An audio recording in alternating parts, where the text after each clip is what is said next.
एक दिन की बात है, आरोही सुबह पार्क में टहलते हुए जा रही थी। तभी उसे एक रोती हुई बच्ची मिली।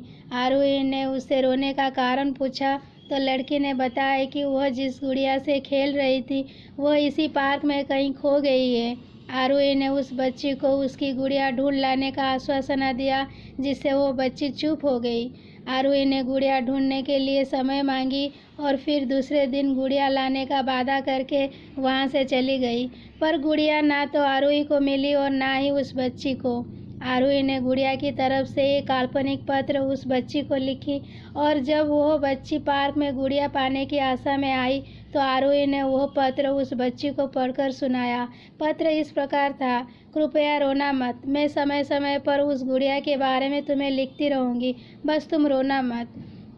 अब आरोही रोज़ उस खोई हुई गुड़िया की तरफ से काल्पनिक पत्र लिखने लगी और लगभग रोज़ ही उस बच्ची को पढ़कर सुनाती, जो कि यात्रा का काल्पनिक वर्णन हुआ करता था। आरोही ने इस काल्पनिक लेकिन रोचक वर्णन से उस बच्ची को रोने नहीं दिया। वह खुशी खुशी अपनी गुड़िया की घुमक्कड़ी के किस्से सुनने लगी। अब वह खुश रहने लगी। एक दिन जब काफ़ी कहानियाँ हो गई तो आरोही ने एक दूसरे गुड़िया उस बच्ची को लाकर दी। जाहिर है वो गुड़िया बदली हुई थी। उस बच्ची को अपनी खोई हुई पुरानी गुड़िया जैसे नहीं लगी तो वो आरोही की ओर देखने लगी। आरोही अनजान बनते हुए गुड़िया में चिपकी एक चिट्ठी को निकाल कर पढ़ने लगी। उसमें लिखा हुआ था, यह मैं ही हूँ, तुम्हारे वाली गुड़िया जो पार्क में खो गई थी। दुनिया भर की लंबी यात्रा की वजह से मैं थोड़ी बदल गई हूँ। बच्ची को इस गुड़िया और आरोही पर विश्वास हो गया। वो गुड़िया लेकर घर चली गई।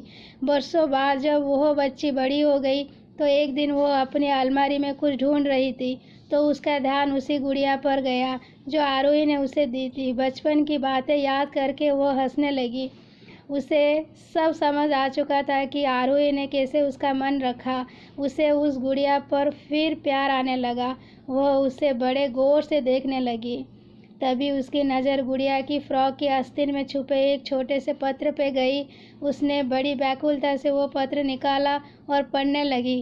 पत्र में संक्षेप में यह लिखा हुआ था कि हर वह चीज़ जिसमें तुम प्यार करती हो कभी ना कभी तुमसे खो जाएगी और हर जो तुम्हारे पास होगी वही तुम्हारे लिए सच्चे रूप में बनी होगी। रूह भले ही भिन्न न होगा पर प्यार एकदम खालिश होगा।